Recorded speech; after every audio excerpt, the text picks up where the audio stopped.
Welcome.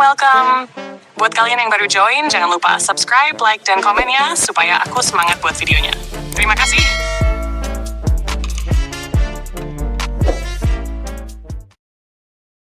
Istri Asisten Pribadi oleh Greya Kras. Bab 14 dengan judul Restless. Kedatangan pria itu adalah musibah bagi kebanyakan karyawan di Century Giant. Namun tidak bagi Valeya, atau yang biasa ia panggil dengan sebutan Leek, sesuka hatinya memanggil, keponakan yang kakaknya lahirkan hingga pertaruhkan nyawa. Bahkan meski ia terus memasang ekspresi galak, Leia tetap saja lengket padanya seolah ada lem di tubuhnya yang membuat si bocah usia 10 tahun berapa bulan lagi ini menempel terus pada dirinya. Leia menyayangi ia bahkan bisa dikatakan melebihi ayah gadis kecil ini sendiri yang membuat dirinya dicemburui. Tapi tak heran sih, anak kecil memang selalu paling tulus dan benar dalam menilai. Memangnya para karyawannya yang hati sudah dipenuhi dengki, jadi jika ia lewat, sudah dianggap seperti setan. Duduk di balik kemudi setelah membawa keponakannya ini pergi membeli perlengkapan sekolah, dan baju-baju Barbie untuk koleksi boneka cantik milik Leia itu, Abiasa yang akan berangkat sore ini ke Solo, tempat di mana akan ada sebuah pesta pernikahan yang wajib sekali ia datangi. Menyimak celoteh sang keponakan yang cerewetnya melebihi almarhumah sang kakak ataupun Lerita. Sebenarnya dia sudah berulang kali mengikat mulut Leia dengan jemarinya, tapi bocah itu hanya singkirkan tangannya, lalu seolah tak terjadi apa-apa. Leia kembali bercerita. Protes Abiasa yang bahkan tak bisa keluarkan kata-kata manis untuk keponakannya ini pun dianggap angin lalu oleh Leia. Benar-benar si tukang cerita, hingga bencana alam pun tak akan membuat Leia tutup mulut sampai cerita yang ingin disampaikan itu selesai. Padahal Abiasa sendiri sering tak mengingat di menit berikutnya apapun yang Leia ucapkan, karena si bocah yang tak bisa melafalkan huruf R dengan baik ini berbicara seperti sedang berkumur. Itu pendapatnya, dan begitu adanya, tapi herannya jika ada orang lain yang mendengarkan Leia bercerita, maka hanya Abiasa saja yang tak paham. Sepertinya predikat lelaki cerdas tak cukup ampuh untuk membuat otak Abiasa bekerja saat menghadapi Leia. Abi, Leia minta saya nih. Menurut Abi, Leia harus maafin Chloe enggak?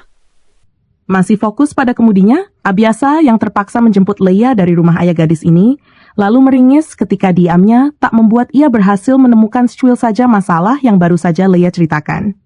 Abi nggak dengerin Leia lagi ya? Melirik ke arah Leia yang tanpa ia lihat pun, Abiasa tahu jika saat ini bibir gadis kecil itu pasti manyun. Abiasa yang hanya membiarkan dua orang memanggil ia dengan sebutan Abi atau Abi itu, lalu mendesah cukup panjang. Kali ini ia harus menerka-nerka apa yang Leia bicarakan tadi dan harus memberi saran yang pas. Ini tentang Chloe ya? Dia tahu itu adalah nama dari teman akrab Leia yang sering keponakannya ceritakan. Tapi dia bahkan lupa wajah si bocah bernama Chloe yang rasanya sering Leia perlihatkan fotonya. Kalian teman sudah lama kan? Kenapa harus bermusuhan? Leia yang bersedekap sebal, lalu luruskan tubuh ke depan, setelah sejak tadi tubuh kecilnya menghadap pada Abiasa, yang ia sebut Abi. Bukan karena itu bagian dari nama pamannya, melainkan arti dari kata Abi itu sendiri. Bapak. Kalau kata neneknya Lerita, Leia mulai memanggil Abiasa dengan sebutan itu, setelah mendengar Jemima. Tante asisten begitu ia menyebutnya. Terus memanggil Abiasa dengan sebutan Pak Abi. Leia sudah lupa akan kenangan itu, namun Lerita pernah menceritakan hal ini padanya. Saat dimana ia bertanya, mengapa Jemima memanggil Abi bukan Yasa. Dia bertanya langsung pada si tante asisten yang setiap bertemu dengannya selalu membawakan ia gula kapas. Lalu dengan senyuman manis yang selalu ia suka, Jemima berkata jika Abi adalah bapak. Tapi jika Jemima menulis Abi dengan huruf W di belakangnya, maka Leia dengan huruf I di belakangnya. Karena setelah dia sudah mengerti huruf, ia mencari tahu sendiri arti kata dari Abi dan Abi. Keduanya berbeda. Tapi Chloe udah nuduh Leia loh Abi. Bocah itu mengerang frustrasi setelah yakin jika Abiasa tak dengarkan ceritanya. Leia nggak pernah tuh coet-coet meja, apalagi meja teman Leia. Dia putuskan untuk ulangi poin penting dari cerita yang sudah ia utarakan, sampai mulut terasa berbusa. Kamu itu. Dengan penekanan tegas di ujung kalimat, khas Abiasa, yang sepertinya akan gatal-gatal jika tak ketus sekali saja. Pria berkacamata itu lalu tepikan mobil di bahu jalan, seolah tak puas jika berbicara tak menatap Leia langsung. Kini, mereka saling berhadapan, dan iris yang terlihat sama itu saling beradu. Abiasa yang tampak sebal memberikan jitakan pelan di kening Leia, yang lantas mengadu pelan. Untuk apa minta saran untuk sesuatu yang sudah sangat jelas? Kalau orang yang kamu sebut teman tapi malah mengkhianati kamu, berarti dia lawan. Abiasa mengusap dagu ketika rencana licik terlintas di benaknya. Bola mata bergulir ke atas. Apa Abi perlu datangi orang tuanya? Begitulah pria yang suka menyelesaikan masalah dengan cara instan. Leia yang masih waras lalu mengulurkan tangan untuk menepuk kening Abiasa. Abi sadai, Abi nggak boleh jadi penghasut. Lalu tatap nyalangnya jatuh pada Leia yang malah terkekeh menggemaskan. Leia tahu kalau Leia memang nggak boleh cerita ini ke Abi. Aku bocah itu yang makin menertawai wajah merah sang paman yang kembali lajukan kendaraan yang mereka naiki. Tahu begitu ya, jangan cerita. Telinga Abi juga sakit dengerin suara kumur-kumur kamu. Si paman yang akan membelikan barang apapun yang keponakannya ini minta. Bahkan tanpa berpikir dua kali, itu kembali membuat gadis cantik yang memiliki paras ibunya itu merengut sebal, namun hanya sesaat saja rajukan itu berlangsung. Karena tak lama, Leia kembali membuat telinga Abiasa sakit dengan celoteh gadis itu, sampai tibalah mereka di kediaman Beno dan Lerita yang sudah menanti kedatangan cucu mereka. Udah ya, aku mau langsung pergi. Baru saja berbalik badan setelah mengantar Leia sampai di beranda rumah, Lerita membuat Abiasa mendesah panjang sebelum kembali menghadap sang ibu yang terdengar menggerutu. Kamu tuh ya, Bunda titip kado buat Mima. Mampir sebentar gitu loh. Malah sibuk yang mau kabur aja. Mendengarnya diomeli, Leia lalu mengejek dengan julukan lidah sebelum menarik Beno masuk ke dalam rumah dengan langkah riang. Kakek, ayo kita main baby. Si peri mengajak bangsa orcs untuk bermain boneka. Abiasa hanya mampu menahan diri untuk tak komentari kejanggalan yang sering ia lihat ini, lalu memilih memandang Lerita yang ikut masuk setelah meminta ia untuk menunggu. Kayak kurir aja kamu ya, berdiri di luar rumah orang tuanya sendiri. Abiasa lagi-lagi harus menjaga ucapannya mendengar sindiran Lerita yang tak lama muncul di hadapannya lagi, dengan raut sinis seolah dia ini musuh, alih-alih seorang anak. Yang suruh aku nunggu tadi siapa? Nih. Dengan nada ketus, Lerita menyodorkan paperback pada Abiasa yang langsung menerimanya. Ya, kan gak harus nunggu di sini? Kemudian ia menatap putranya yang begitu santai, bahkan tak pernah menunjukkan risau ketika tahu Jemima akan keluar dari pekerjaan. Padahal biasanya kalang kabut hanya karena Jemima sekadar cuti saja. Kamu ngasih kado apa? Berusaha mengintip apa yang ibunya beri untuk Jemima, namun tak tampak isinya karena berada di dalam sebuah kotak, Abiasa mengedikkan bahu. Kehadiran aku. Lerita langsung menganga, ingin bersuara tapi ia sudah kehabisan kata-kata untuk menjawab putranya yang punya kepercayaan diri sebesar ini dari mana. Sudahlah, bisa gila dia nanti kalau ingin membahasnya. Wanita berhijab itu lalu mengibaskan ke belakang kain yang menjulur di depan dada. Panas Bunda kalau ngadepin kamu. Ya, makanya aku selalu cepat-cepat pergi dari sini. Kurang baik apalagi aku Bunda. Entah itu guyonan atau kalimat serius yang Abiasa ucapkan. Lerita sama sekali tak mengerti karena putranya bahkan bicara tanpa ekspresi. Ya udah sana kamu pergi. Ya ampun, anak sisa satu kok kayak begini sih bentuknya. Lerita berbalik untuk meninggalkan Abiasa, namun keluhannya masih saja diucapkan. Coba bikin bundanya senang sedikit. Ini apaan? Udah nyebelin gak nikah-nikah selalu aja bla bla bla bla. Abiasa tak mendengarkan sisanya karena pria itu segera bergerak pergi menuju mobil yang terparkir di depan beranda rumah. Dia masih punya banyak urusan dibandingkan mendengar keluhan Lerita terhadapnya, yang jika ditulis di kertas bisa lebih tebal dari sejumlah laporan yang ia kerjakan selama ini. Hari ini adalah hari terakhir Jemima memiliki status lajang karena besok, tepatnya pukul 10 pagi, seorang pria akan menjabat tangan sang ayah untuk mengambil alih tanggung jawab atas dirinya. Dan saat itu, resmilah ia untuk menjadi seorang istri dalam rumah tangganya sendiri. Riuh yang terus ia dengar dari luar kamar, kian ramaikan hatinya yang dipenuhi berbagai rasa. Campur aduk antara bahagia, gugup, dan haru, namun sedih dan ragu pun jadi pengganggu. Jemima tak tahu apakah menikah adalah langkah yang benar. Terlebih ia dan calon suami adalah dua orang yang belum genap 4 bulan menjalin hubungan. Namun melihat bagaimana bahagia di wajah kedua orang tua, membuat Jemima terus berusaha untuk menghapus segala rasa yang hanya akan melukainya. Dia belum mencintai Daria. Terlalu sadar jika rasa itu belum hatinya punya, namun keyakinan terhadap rasa akan tumbuh seiring waktu berjalan, membuat Jemima tak mau mundur ke belakang. Lagi pula Daria bukan sosok yang akan sulit untuk ia cintai. Pria itu baik, tutur katanya lembut, dan tiap kali ada kesalahpahaman yang menyusup masuk ke dalam masa pendekatan mereka, Daria akan selalu memenangkan pendapatnya.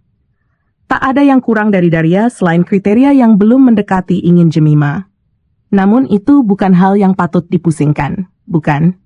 Toh Jemima sudah katakan jika tipe idealnya hanya akan menjadi bagian dari imajinasi saja. Menikmati pijatan sekaligus lulur yang menjadi satu paket yang pihak WO siapkan, termasuk dengan henna berwarna putih yang sudah terukir cantik di tangan Jemima. Wanita yang mendengar cerita tentang rumah tangga dari kawan dekat zaman SMA, dan tetangga di sekitar rumah yang semuanya telah menikah, mengulum senyum malu ketika ada yang menyinggung perihal malam pertama. Bahkan ketika bersama pacar-pacar terdahulunya, paling jauh yang Jemima lakukan adalah cium kening dan pipi saja. Lalu mendengar para teman bercerita dengan diselingi tawa dan godaan, wanita itu jadi malu sendiri. Nanti yo ojo koyo Indun yo mim. Masa malam pertama teriak minta tolong. Roro, sambil menggendong bayi 5 bulannya, mengejek Indun yang duduk di sisi kasur sambil membantu mengurut Jemima yang lantas tertawa. Tukang pijit yang tak mengenal 7 orang yang ada di kamar Jemima ini saja, tak henti-hentinya tertawa mendengar celoteh para teman calon manten. Ah, kue kiro. Jangan suka mempermalukan gitu loh. Alah Ndun, nggak dipermalukan lo udah malu-maluin. Tapi kamu ya juga taro. Besoknya jalan ngangkang. Lalu Daisy ikut menyambung obrolan. Wanita yang sedang mengandung anak kedua itu duduk di kursi rias milik Jemima sambil menikmati hidangan kue yang disajikan untuk mereka. Mendengar ucapan Daisy, Roro lalu berceletuk. Ya kami kan gak berpengalaman kayak Mbak Daisy. Roro yang suka menyenggol orang dengan kata-katanya, namun ketika kata serupa dilempar padanya, akan terlihat sewot. Itu segera mendapat lirikan tajam dari para teman yang mendengar ucapannya, yang terkesan menuduh pada Daisy, yang mencebik samar. Tahu betul tabiat Roro. Westo, gak usah sok-sokan jadi orang yang paling gak ada aib. Wanita lainnya ikut nimbrung. Ya lucu-lucuan aja kita, nggak usah tersinggung begitu. Jemima lalu menengahi suasana yang terlanjur canggung ini.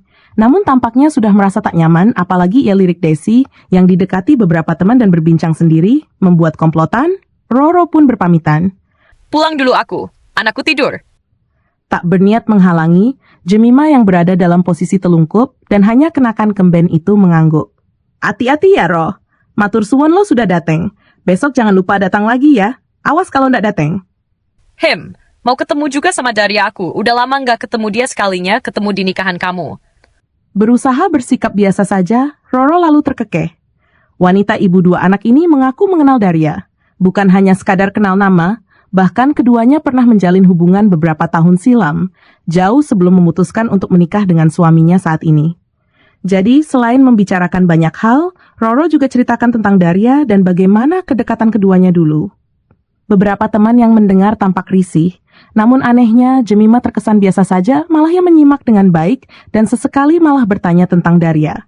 Setelah Roro pergi, keriuhan pun kembali dan tersisa 6 para temannya yang langsung menjadikan Roro sebagai bahan pembicaraan. Aku lo baru tahu dia pernah pacaran sama Daria, Mim. Lah aku kan kenal Daria, nggak pernah tuh Daria bahas soal dia. Ya, kali aja malu. Malu buat diakui. Seloro Indun menjawab ucapan Daisy. Lagi-lagi ruang kamar ini menjadi ramai oleh tawa, namun Jemima yang merasa tak enak hati pada Roro, meski temannya itu tak mendengar, lalu mendesis untuk membuat teman yang lainnya diam. Sudah jangan ngomongin dia lagi. Kemudian duduk ketika pemijat wanita menyuruh ia untuk bangun. Kembali membincangkan hal lain, Jemima yang menikmati pijatan di leher, menoleh ke arah pintu kamar yang terbuka. Bajunya udah tak antar ke rumah Mas Daria, Mbak. Jenar datang dan duduk di samping Indun. Tadi ia mengantarkan baju yang tertinggal untuk keluarga Daria kenakan saat tiba besok. Tapi nggak temu sama Mas Daria, kata bulik Anis lagi sakit. Jemima yang melirik adiknya itu mengangguk saja. Sudah 3 hari ini Daria tak mengirim pesan apapun padanya. Bahkan ketika ia menelepon pria itu agar ada seseorang yang mengambil baju dari pihak-pihak WO yang tertinggal, Daria tak mengangkat sama sekali. Katak Santika sih, memang pria itu sakit sampai memegang ponsel aja enggan. Katanya pusing. Sakit oponar? Jenar menggeleng. Semoga aja besok udah sehat. Barangkali kecapekan kayak Mas Dani. Menjelang nikah malah bantu ini itu. Salah seorang teman berusaha menenangkan Jemima yang tampak risau. Udah, nggak apa-apa. Berpikir positif aja. Yuk, kita keluar. Dekorasinya cantik banget. Bersamaan, para teman kemudian keluar dan tinggallah Jemima dengan Annie, wanita yang memijat dirinya dan Jenar. Mbak, HP-nya nyala-nyala itu. Segera ikut memandang ke arah Nakas, Jemima yang belum bisa memupus rasa risau menyuruh Jenar untuk mengambilkan ponselnya. Benaknya berharap jika pesan yang masuk adalah pesan dari Daria, karena ia khawatirkan keadaan calon suaminya itu, apalagi sering mendengar berita kematian calon pengantin menjelang pernikahan karena efek kelelahan. Dia jadi takut. Sungguh. Walaupun itu jarang terjadi pada pria, karena biasanya yang banyak aktivitas menjelang pernikahan adalah pihak wanita yang harus mengurus ini dan itu. Contohnya Jemima yang tadi malam harus begadang karena dipasangkan henna sampai pukul 11 malam. Nih, banyaknya pesan. Menyerahkan ponsel Jemima, Jenar yang sempat mengintip tumpukan pesan tak terbaca di ponsel kakaknya, lalu berdecak. Orang PMS ya begini. Ilih, prikitiu. Jawab Jenar sebelum berpamitan keluar. Masih dengan sisa-sisa senyum yang melekat, namun seiring kemudian, wajah yang tampak berseri menjelang pernikahan itu mendesah kecewa karena tak ada satupun pesan masuk dari Daria. Apa sakit beneran sampai kirim pesan aja nggak bisa? Tak ingin mencipta firasat buruk, namun Daria yang tak seperti biasanya menggantung kian tinggi ketakutan di hati Jemima.